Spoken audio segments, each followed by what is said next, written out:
Bienvenidos todos a la segunda parte de la clase de aplicación clínica de las neurociencias del dolor. Yo soy el profesor Nelson Adrian. Y en esta sección vamos a hablar sobre el cambio de paradigma desde el gate control o la teoría de la compuerta hacia la neuromatrix. Ya en el año 1999, el profesor Ronald Melzack escribió un artículo muy interesante en donde hablaba que posiblemente en el cerebro existía una neuromatriz, o en realidad básicamente muchas interconexiones, una red neural compleja en la cual se van a comunicar distintos tipos o distintas zonas para generar esta respuesta dolorosa. Por otro lado, si les suena al profesor Ronald Melzack, recuerden que en los años 60, junto con Patrick Wall, escribieron la teoría del gate control o la teoría de la compuerta, que se utiliza hasta el día de hoy para explicar el efecto de montones de tratamientos como terapia manual, agentes físicos, entre otros, y también para entender el dolor. Sin embargo, como el mismo profesor Melzack, creador de esta teoría, dijo, esta teoría es bastante buena porque el gate control permitió que se pudiera dar un interés hacia el sistema nervioso, y puso énfasis en esto. Sin embargo, se queda bastante corto para poder explicar la profundidad y la complejidad que tiene la respuesta dolorosa. Es por eso que hoy en día, ya hasta el año 2000, por lo menos 2001, cuando se empezaron a hacer muy fuerte la investigación en este campo, la verdad es que ya el empezar a hablar de la teoría de la compuerta es algo extremadamente simplista. No podemos seguir justificando las cosas que hacemos pensando en el famoso gate control. Por lo tanto, no está mal, pero es tremendamente simplista. El modelo del organismo maduro de Louis Gifford, propuesto el año 98, muestra algo muy parecido y similar a lo que pasaba con la teoría de la neuromatrix, que fue propuesto un año después. En este caso vemos nosotros que hay un input o entrada de información que ingresa desde el ambiente o desde el tejido. Nuestro sistema nervioso va a procesar, escrutiniza, como dice acá, la información que ingresa, y además van a formar parte de esta escrutinización las experiencias, creencias, la imagen corporal, el conocimiento, la cultura, entre otros. Y entonces una de las respuestas, el output, va a ser el dolor. Por lo tanto, acá ya desde el año 98 se teorizaba que posiblemente la experiencia de respuesta dolorosa iba a ser gatillada por un montón de otros factores que van a influenciar positiva o negativamente esta respuesta, y eso también haría que sea el dolor una experiencia personal. Cada persona la vive de forma distinta. La neuromatrix entonces nos muestra lo siguiente. Va a mostrar que existen inputs o informaciones que van a ser del área cognitivas, zonas sensoriales y además áreas emocionales del cerebro.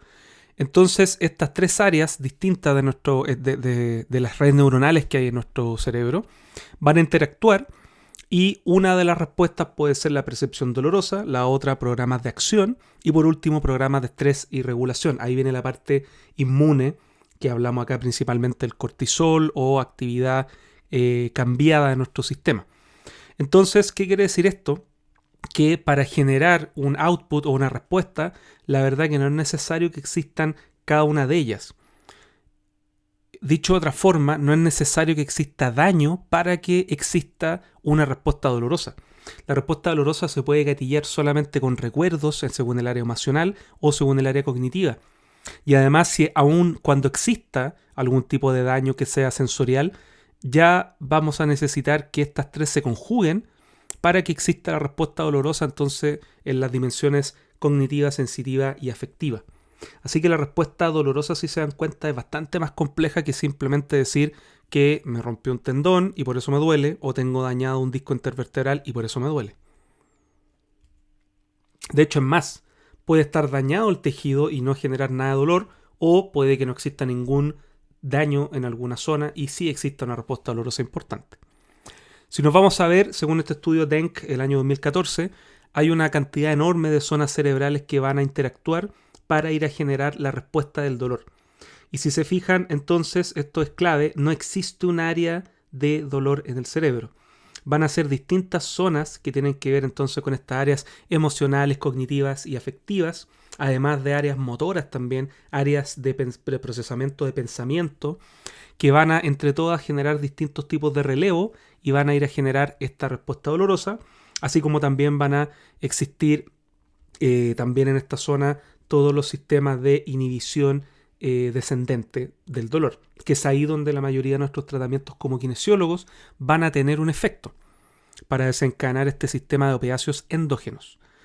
No existe un área, como ya dijimos, del dolor. Sin embargo, la corteza singular anterior pareciera que es una de las zonas que más va a activarse y que más va a generar trabajo de interconexión frente a otras zonas. Entonces pareciera que acá pudiese haber una zona de relevo de información relevante y esto está muy cerca de la zona límbica. Por lo tanto, ahí también la parte cognitiva, afectiva, va a tener, y emocional, va a tener una respuesta quizás muy asociada a la respuesta al dolor. Acá vemos en resumen entonces qué regiones se activan en la experiencia dolorosa. Si ustedes observan, se activa de todo. Se activa la amígdala, el tálamo, la corteza prefrontal, también la zona somatosensorial. Eso quiere decir que normalmente cuando estamos en un estado de dolor van a haber respuestas múltiples y orquestadas de nuestro sistema nervioso. Y es por eso que una persona que sufre dolor crónico va a tener problemas de concentración, problemas para dormir, problemas de poder generar alguna actividad que antes hacía normal, principalmente porque hay muchas zonas del cerebro que van a estar más preocupadas de esta respuesta dolorosa que de las otras actividades que uno realiza o funciones que se realizan normalmente. Según las metáforas que utiliza Adrian Lowe, él dice que es similar a como si nuestro cerebro estuviera en una reunión y estuvieran todos pendientes de lo que está pasando en esta reunión del dolor y están dejando de lado otras actividades. Eso es más o menos lo que pasa con la activación de una respuesta dolorosa. Otro estudio de Bushnell del año 2013 también muestra entonces cuáles van a ser las zonas implicadas y acá vuelve a salir de nuevo la corteza cingulada anterior, que se ha visto que genera una mayor respuesta hacia la inflamación. Se ha visto entonces que la corteza prefrontal también se va a comunicar con esto y tenemos la sustancia gris periacueductal que va a ser la que va a regular de forma primaria y de más importante la respuesta inhibitoria descendente. Así que muy posiblemente esta va a ser una zona clave cuando se genera esta respuesta descendente que va a modular hacia la zona periférica con distintas sustancias el dolor. Y bueno, dentro de esta teoría de la neuromatrix aparecen entonces los neurotags, también conocidos como neuroetiquetas o neuroseñales, que van a ser interconexiones neuronales, una red neuronal que va a generar una activación de distintas zonas de nuestro sistema nervioso y normalmente van a ser, según estos estudios, 9 zonas, por ejemplo, en el caso del dolor, que van a activar distintas partes y por lo tanto distintas respuestas. ¿Qué es lo importante a entender de estas neuroetiquetas? Cada una de las cosas que nosotros hacemos, como por ejemplo caminar, como por ejemplo alguna acción específica o algún recuerdo, cada vez que esta información va a ser o se va a acceder a esta información, se va a activar esta neuroseñal. A medida que yo utilizo más estas neuroseñales, se van a generar una profundidad y se van a hacer, el sistema nervioso va a ser capaz de acceder más rápido a esta información. Y esto es lo que pasa también de forma negativa, por ejemplo, con el dolor. Por lo tanto, cuando existe una persona que sufre dolor crónico, van a haber distintos gatillantes o distintos estímulos que el sistema va a percibir como una posible amenaza y eso va a gatillar de forma muy rápida la activación de todo estos neurotags. En otras palabras, nuestro sistema nervioso, como siempre, tiende a la adaptación, va a también adaptarse a cosas negativas, como por ejemplo la respuesta dolorosa. Por lo tanto, esta neuroplasticidad, estos cambios que se generan en el cerebro, van a hacer que nuestro sistema sea tremendamente bueno para poder responder de forma muy rápida y muy precisa a una posible amenazante, a una posible amenaza que gatille esta señal de alarma para generar el dolor.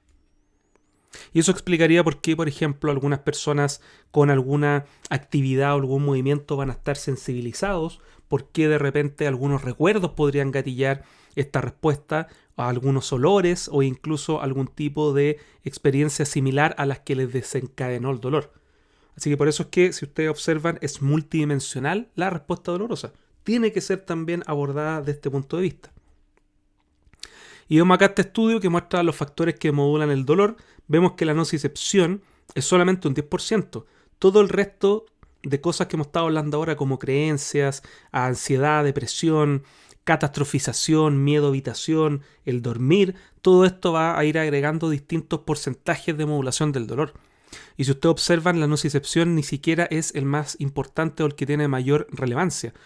Por eso es que si nuestro tratamiento como kinesiólogos va solamente enfocado en disminuir la nocicepción, para eso aplicamos normalmente terapia manual o algún tipo de tratamiento de agentes físicos, nosotros nos vamos a estar haciendo cargo solamente de una parte bastante baja. Y ahí viene de nuevo, una vez más, la importancia que tiene el tratamiento multimodal, sobre todo en pacientes con dolor crónico. Se necesita algún tipo de trabajo específico para el dormir. También va a tener un rol el trabajo psicológico, que ya pudieron ver, entre otras cosas. Por lo tanto, los factores moduladores del dolor son tremendos. Y eso explicaría también por qué en algunas personas el tratamiento que nosotros realizamos como kinesiólogos es pobre y quedamos cortos. Y muchas veces ni siquiera tiene efecto. Por eso, porque es una experiencia personal y por lo tanto las respuestas también van a ser bastante diversas. Acá tenemos un estudio del año 2009, pero que fue bastante decidor porque ya mostraba más o menos cómo era la respuesta que se generaba a nivel del sistema nervioso. Este fue uno de los primeros estudios del 2009, después replicado el 2011, en donde se veían que habían cambios importantes a nivel cortical. Se veía que hay cambios neuroplásticos, o sea, cambia la función y también la estructura de nuestro cerebro cuando se genera dolor crónico, por lo que hablábamos anteriormente, y además van a empezar a trabajar muchas más áreas para estar generando esta respuesta dolorosa. Por ejemplo, acá tenemos una persona sana, sin dolor crónico, que está observando una imagen y ahí tenemos las zonas que van a estar activas mientras está generando esta acción cognitiva. En una persona con dolor crónico se van a activar las mismas, pero se activan un montón de otras zonas. Eso quiere decir que siempre va a estar ahí el dolor, siempre nuestro sistema va a estar sensando y estos cambios neuroplásticos van a generar un funcionamiento distinto en el cerebro. Súper relevante entonces desde el punto de vista del tratamiento porque ya estamos nosotros entonces accediendo a pacientes que no solamente van a tener un cambio o un dolor porque levantan el brazo, sino que ahora entendemos que este dolor tiene que ver con un cambio en el funcionamiento y estructura que está en el sistema nervioso. Acá tenemos otro estudio también bastante interesante. Nos muestra acá una persona que tiene una inducción del dolor, acá fue con algunas sustancias irritantes, hasta generar un dolor en la escala EVA de 5. Y vemos acá distintas zonas cerebrales que se activan en una respuesta aguda normal del dolor. La imagen que está abajo es bastante impactante, que en un dolor que es inducido hipnóticamente, o sea, no existe absolutamente ningún tipo de agente externo que vaya a generar dolor, pero inducido hipnóticamente se van a activar prácticamente las mismas zonas y la intensidad va a ser la misma.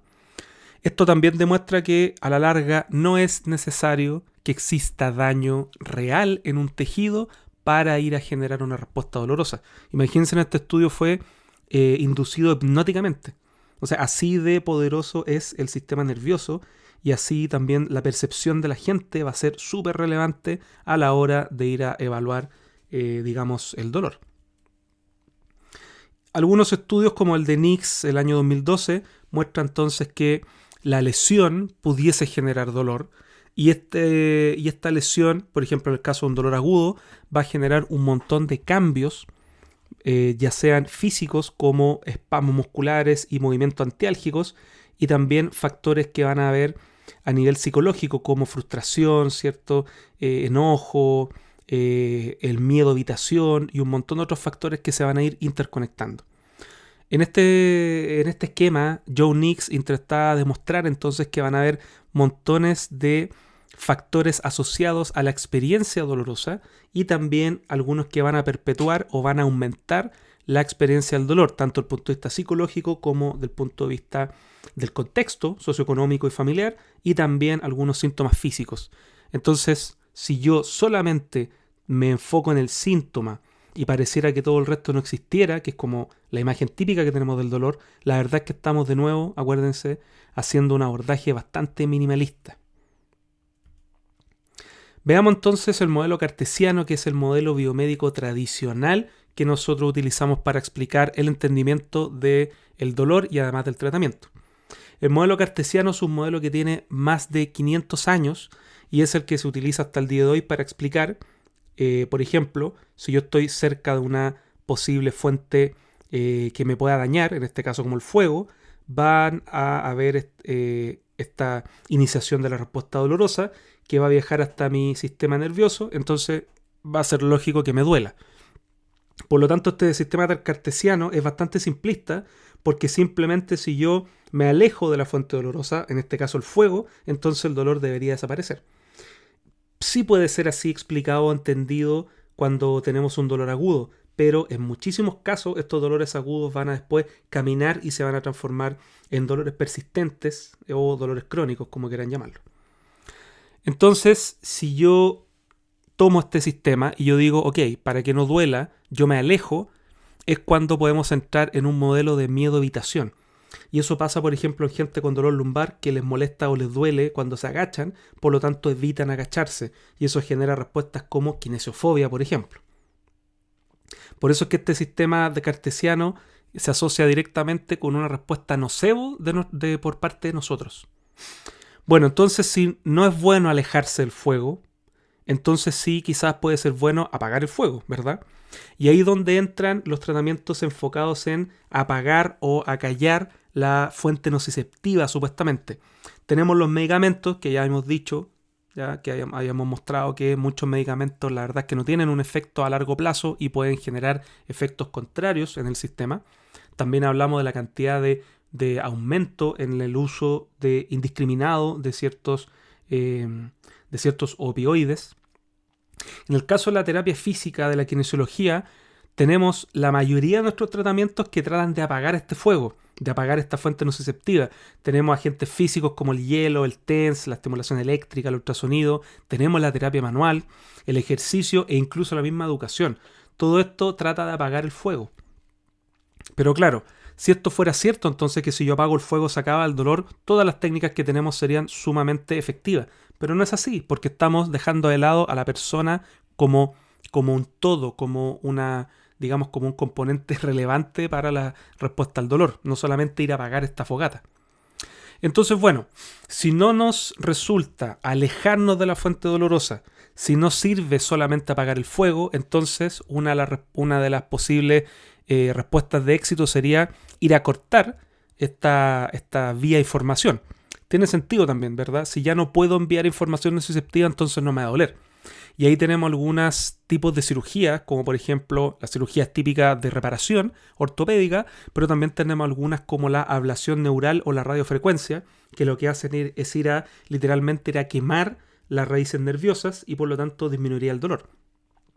Pero, ¿qué es lo que se ha demostrado con montones de estudios, que tenemos algunos nomás? Se ha mostrado que cuando esto pasa, cuando se generan estas cirugías para generar una neuroablación, muchos pacientes el dolor sigue igual, ¿verdad? Y además, según dice este estudio, se ha visto que 1/3 de las cirugías lumbares los pacientes continúan teniendo significante dolor persistente, discapacidad y pérdida de la función.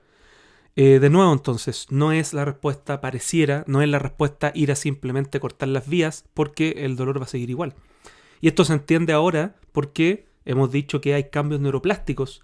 El dolor, la respuesta dolorosa va a estar en nuestro cerebro. Por lo tanto, haga lo que yo haga a nivel periférico, la verdad es que en algunas personas puede tener algún impacto y en otros absolutamente ninguno. Bueno, ¿cuál es el resultado final? El resultado final es que la mayoría de los tratamientos que nosotros usamos comúnmente van a fallar y la prevalencia del dolor crónico está más o menos de un 35,5%, como ya vimos anteriormente. Y hemos visto entonces que a pesar de la tecnología, de los exámenes que contamos hoy en día de laboratorio, de imagen, a pesar de todos los esfuerzos y nuevos tratamientos que van surgiendo, resulta que el nivel de sufrimiento y de gente con discapacidad por dolor sigue siendo más o menos el mismo y además, que es peor de lo que queremos nosotros epidemiológicamente, esto va en aumento. Bueno, ¿qué errores tenemos en este sistema antiguo que podríamos nosotros resumir ahora, según este modelo cartesiano? Primero, Este modelo asume que existe una relación entre cantidad de daño y cantidad de dolor. Hemos visto que no es así, no es necesario que exista. Otro error, todo dolor es causado por una lesión y más dolor significa más daño. Tiene sentido desde el punto de vista estructural, pero hemos visto que no.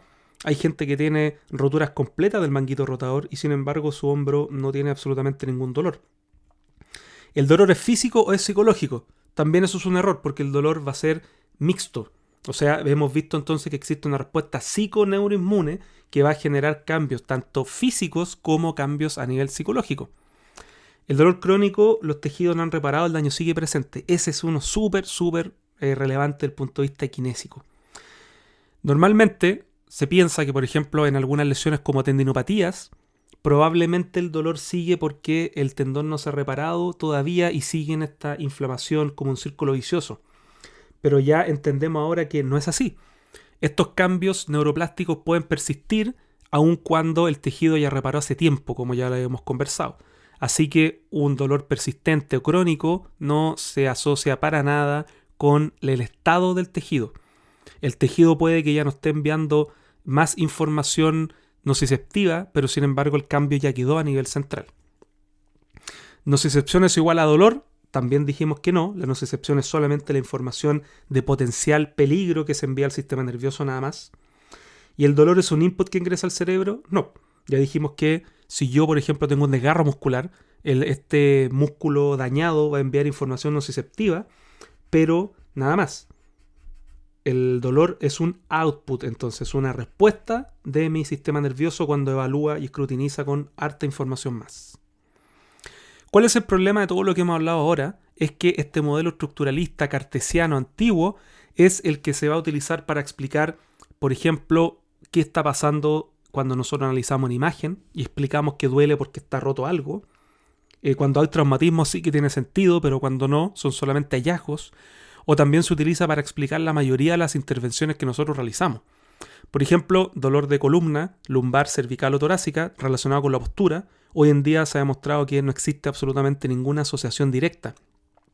Tratamientos que intentan cambios a nivel del tejido, porque ahí es donde está doliendo y esa es la fuente del dolor, por ejemplo una manipulación o algo tan simple como un estiramiento.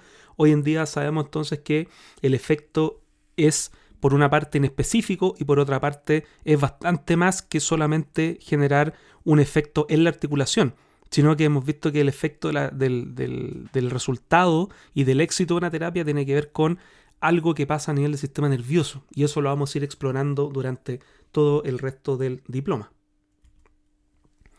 Entonces acá tenemos estudios súper interesantes que hablan de esto, y hemos visto acá desde mucho tiempo, miren, el año 82, antes de que yo naciera incluso, ya habían datos que mostraban que la gente que llega a urgencia tienen una respuesta dolorosa muy distinta entre ellos, y por ejemplo acá se muestra que hay gente que ha llegado con un cuchillo enterrado en su espalda y no tienen mucho dolor. O al revés, gente que llega al servicio de urgencia con un problema terrible de dolor que no se controla y en realidad no tiene absolutamente nada físico. Eso quiere decir entonces que el dolor es contextual y el dolor responde a un montón de distintas situaciones complejas. Algo que se ha hablado muchísimo también y que hoy en día existen estudios en todo el cuerpo, en toda la zona del cuerpo, esto ya está bastante evidenciado. Tenemos acá una revisión sistemática de distintas características de cambios en la columna en gente asintomática, o sea, población que no tiene dolor. Acá hemos visto hallazgos interesantes degenerativos. Por ejemplo, se ha visto que en más de la mitad de la población por sobre los 30 años ya tiene cambios apreciables degenerativos en su disco intervertebral a pesar de que no tengan nada de dolor. Lo mismo, por ejemplo, con hernias. Ya ha pasado los 30 años, el 40% de la población tiene hernias, pero son hernias asintomáticas. Y así sucesivamente. Esto también se ha visto a nivel de tendones, a nivel muscular, articular, en diferentes zonas, como por ejemplo hombro, cervical, rodilla, cadera, y la verdad es que la conclusión es la misma. No existe correlación entre el nivel de cambio en el tejido y la experiencia dolorosa y además la función. ¿Por qué esto es importante? Porque Antiguamente la artrosis o los cambios degenerativos articulares se consideraba que era una patología, pero hoy en día se subentiende que es un proceso normal de envejecimiento que empieza por ahí como los 25 años. Así que, ¿pueden haber artrosis sintomáticas? Por supuesto que sí, pero la respuesta dolorosa es por varios factores. No solamente por tener desgastado el cartílago, eso va a significar dolor. Así que este pequeño diapositiva ya cambia o debería cambiar de forma importante las cosas que nosotros vamos creyendo como terapeutas. Estos estudios han mostrado entonces que a medida que aumenta la prevalencia de artrosis en las articulaciones, fíjense que el dolor disminuye.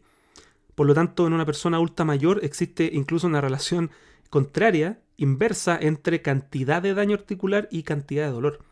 Y al revés, en la gente que es más físicamente activa, el nivel de daño es bastante bajo comparado con la cantidad de sintomatología que se puede tener.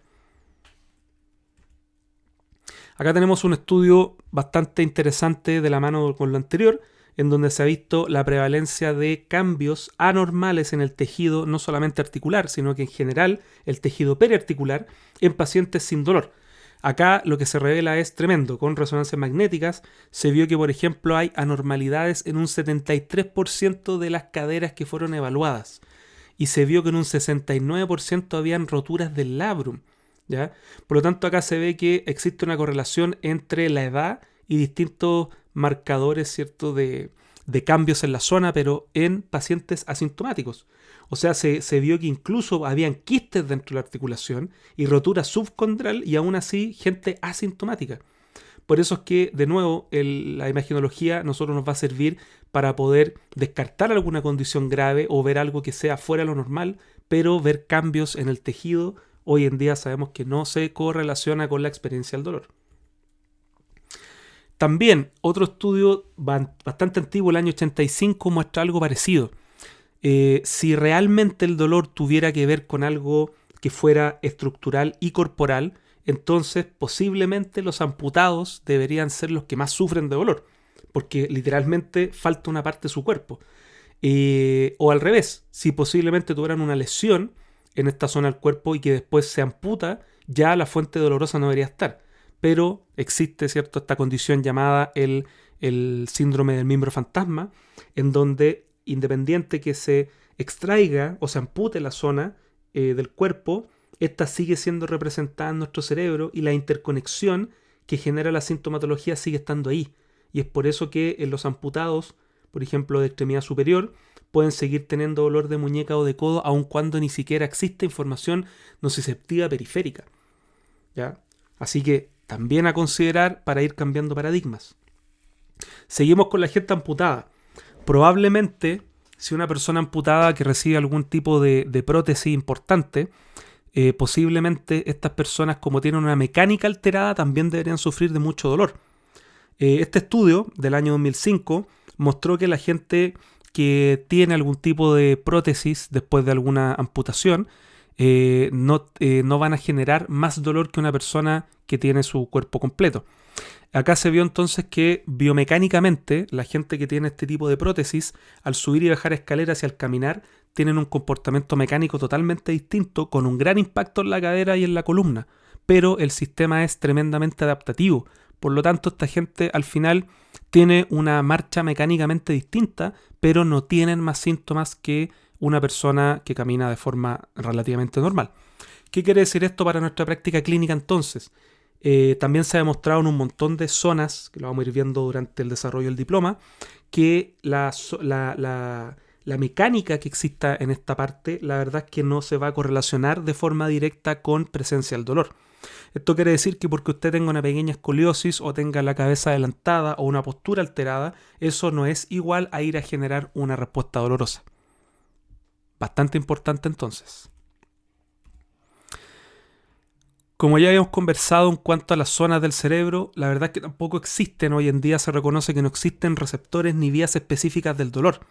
Antiguamente se pensaba que algunas fibras nerviosas periféricas, como la fibra C, iban a enviar información exclusivamente dolorosa, pero lo que se ha visto hoy en día es que posiblemente ciertos tipos de receptores, de mecanorreceptores también, van a tener un cierto umbral específico para respuestas más altas que los van a llevar a generar desencadenar la información nociceptiva que va a llevar a nuestro cerebro. Por eso es que se ha visto que incluso las fibras del tacto ligero, cuando sobrepasan un cierto umbral, ellas mismas van a enviar información de posible nocicepción. Así que la verdad es que hoy día hablar solamente de fibras del dolor versus fibras del tacto sería posiblemente un error. Lo mismo pasa con el tema de las lesiones. Cuando hay una lesión, por ejemplo, en la piel o en un músculo, las sustancias que van a estar ahí inflamatorias van a generar una respuesta de todos los receptores, no solamente los receptores propios supuestamente del dolor, ¿ya?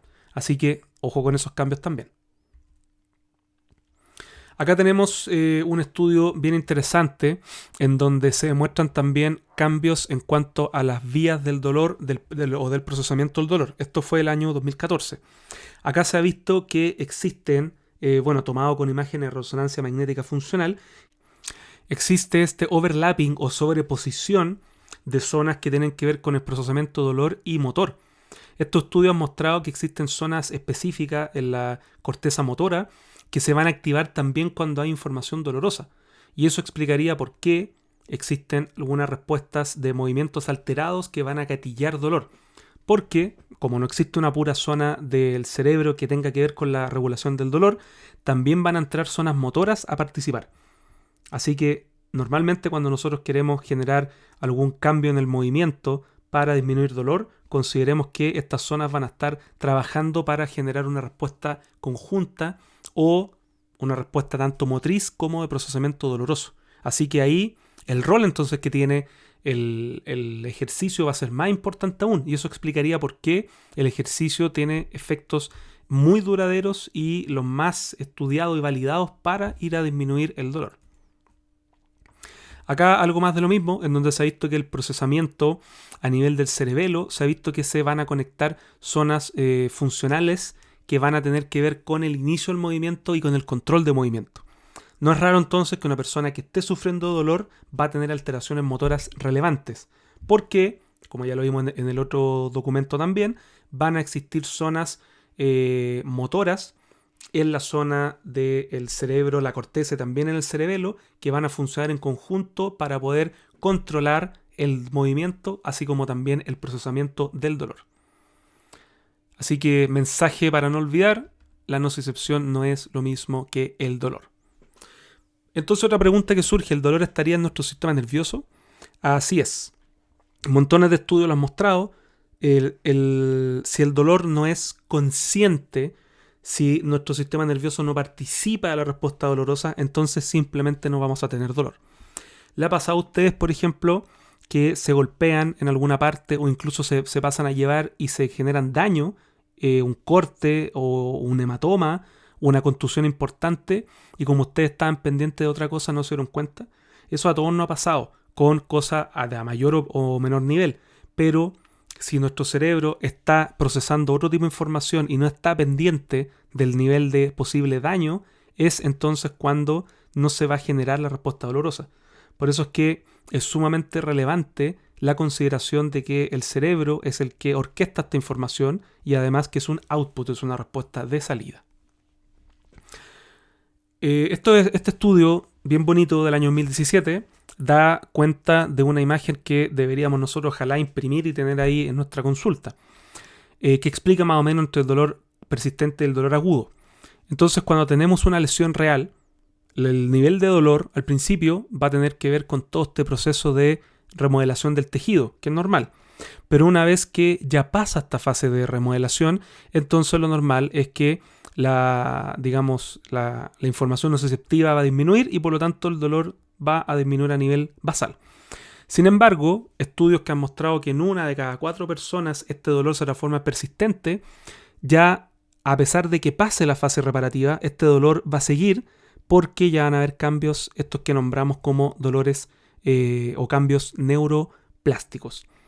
Entonces, acá está demostrado que no es necesario o no existe esta respuesta de reparación continua, inflamación continua y por eso duele, sino que en personas ya reparó el tejido de forma normal, tradicional como debería ser el proceso fisiológico, pero por estos cambios neuroplásticos van a generar una mantención del dolor. Eso quiere decir que una persona, por ejemplo, con dolor de hombro de 6 meses, probablemente si es que tuvo algo en algún momento ya se reparó. Ya pasó el tiempo reparativo, más o menos las 3 semanas. Entonces el dolor ya tiene que ver con estos cambios centrales.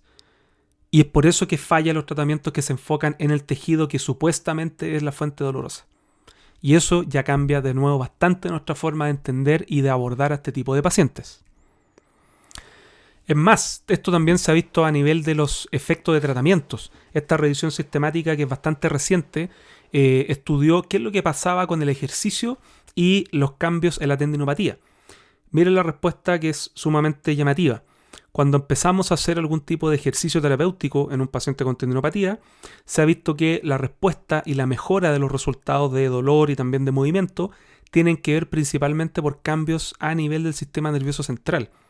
Más o menos a las 12ª semana recién comienzan a aparecer pequeños cambios estructurales en el tendón que van a apreciarse ya a los 6 meses. Las adaptaciones musculares van a partir más o menos la 4ª semana. ¿Qué quiere decir esto? Que cuando nosotros hacemos un tratamiento ante tendinopatías, el efecto va a estar mediado principalmente a nivel de nuestro sistema nervioso y no a nivel del tejido propiamente tal. Por eso es que siempre consideremos el rol relevante y fundamental que tiene nuestro sistema nervioso para poder entender el efecto que tiene nuestro tratamiento. Así que con esto en consideración, según el modelo cartesiano, sería lógico que si yo tengo síntomas porque tengo mucho daño en una patología, entonces yo cuando hago una intervención inmediatamente debería disminuir el síntoma.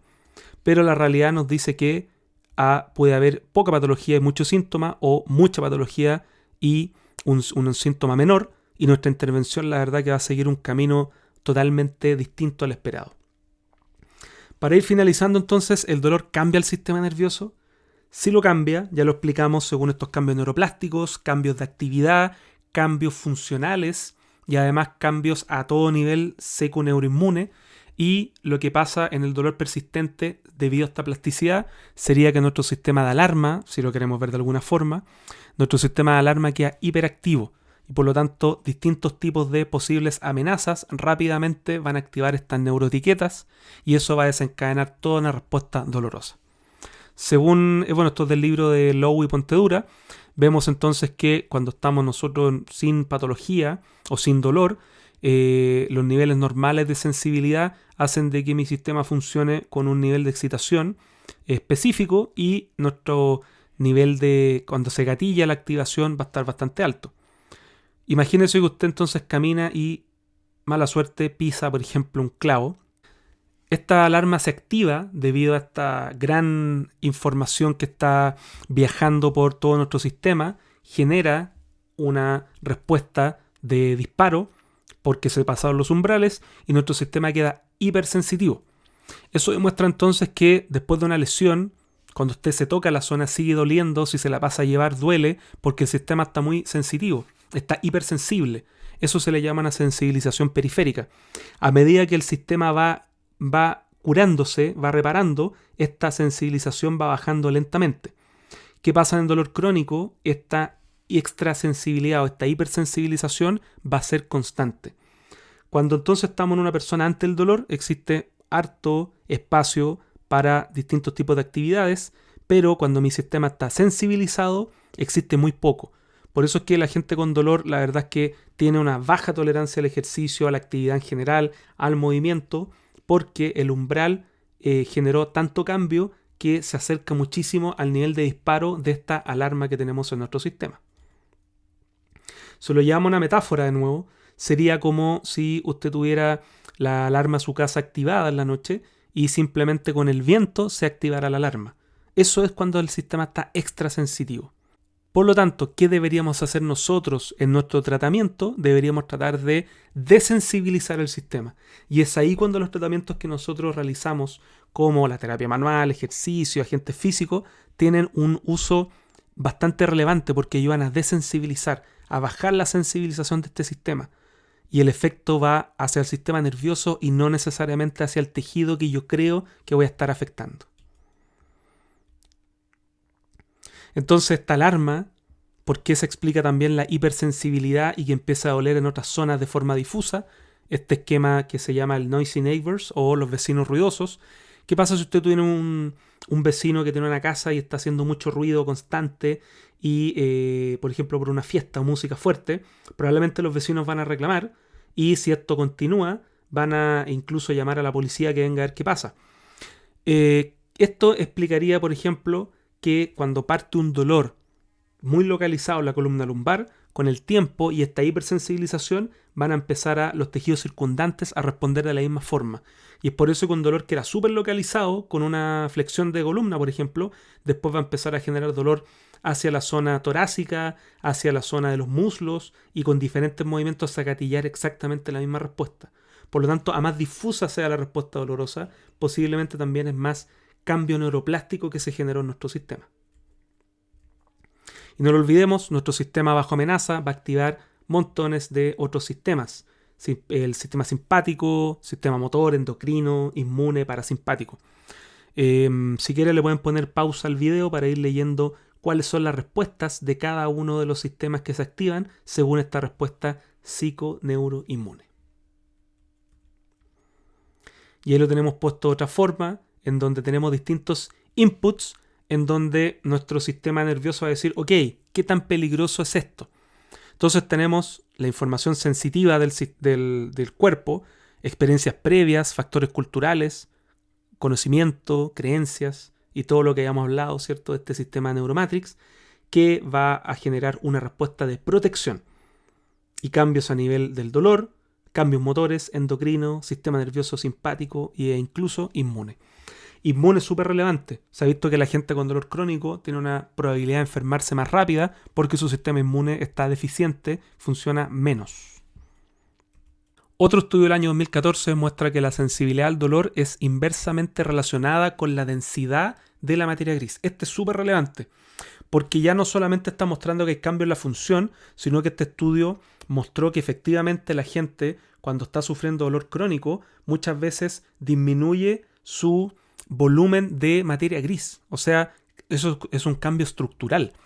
Y eso genera dentro de la otra respuesta lo que se llama el smudging cortical. ¿Qué significa smudging en inglés? Significa así como un borramiento.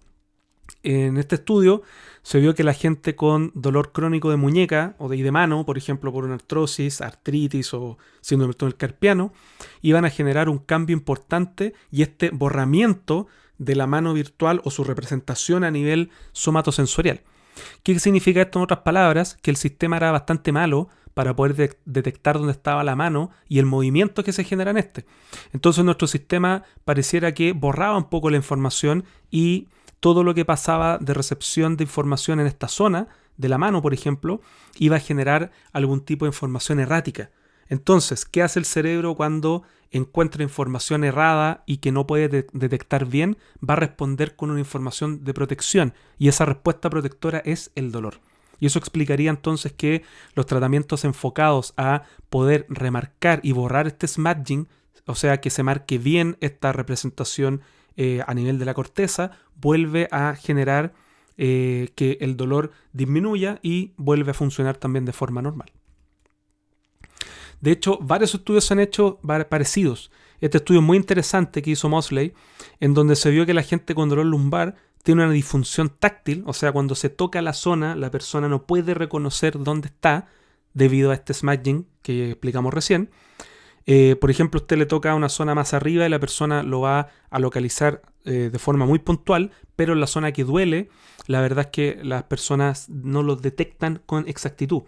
Y además en este estudio se le pidió a la gente que fueran dibujando su columna, que solamente la imaginaran. Y esto fue muy interesante porque se encontró que la persona iba dibujando su contorno del cuerpo, pero cuando llegaban a la zona lumbar no sabían cómo era y no podían seguir la línea ni podían representarla. ¿Por qué? Porque su cerebro, al tener esta smudging y esta imagen corporal distorsionada, hacía que la persona no pueda detectarlo en el espacio. Algo que parece como súper extraño, pero resulta que este cambio de percepción responde a estos cambios neuroplásticos. Acá tenemos otro estudio del año 2012 que muestra que existe una disrupción de la imagen motora en la gente con artrosis. Es bastante mala discriminando cuándo es derecha o cuándo es izquierda. debido de nuevo a toda esta información de smudging que hace que se borre la representación cortical. Entonces, esto tan simple como detectar si yo estoy mirando, por ejemplo, una mano derecha o una izquierda, esta distorsión va a generar cambios importantes a nivel motriz y a nivel de percepción. Por eso es que cuando nosotros de nuevo trabajamos con una persona con dolor, es bastante más profundo como si tiene un daño o no, y si yo poder arreglar ese daño o no. O sea, estamos hablando de cambios profundos a nivel de su sistema nervioso. Lo mismo pasa con cuando hay un dolor con respuestas musculares. Este estudio del 2017 muestra que cuando hay disfunción patelofemoral y dolor en la zona, la organización a nivel de la corteza motora primaria cambia completamente la función de todo el cuádriceps.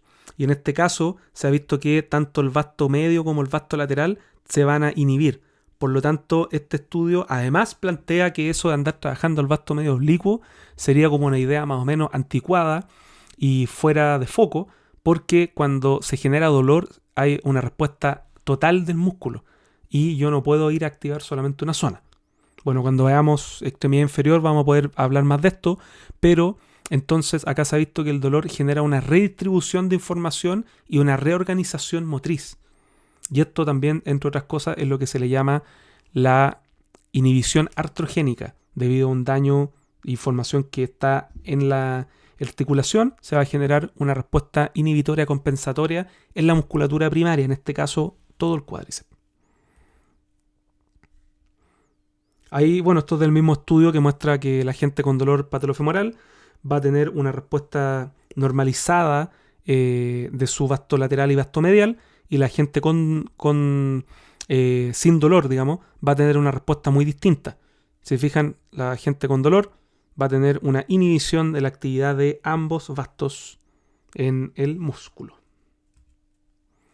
Por lo tanto, la invitación, ¿cuál es? A que abandonemos este modelo anticuado, este modelo cartesiano, y veamos que nosotros tenemos herramientas para poder generar cambios que van a ser los llamados top-down, o sea, cambios en la experiencia dolorosa y que esto regula la sintomatología, o los tratamientos clásicos que nosotros realizamos, que se les llama los bottom-up, o sea, de abajo hacia arriba, en donde ingresa un estímulo que va a generar algún cambio de percepción en nuestro sistema nervioso. Vamos a tener harto tiempo para hablar de esto cuando veamos terapia manual y ejercicio y otros tratamientos relacionados. Hasta acá llegamos con esta segunda parte y vamos luego a la tercera parte, que ya hablaremos de los efectos en el sistema motor y cómo el tratamiento podría mejorar esta condición con vista de esta teoría de la neuromatrix. Muchas gracias.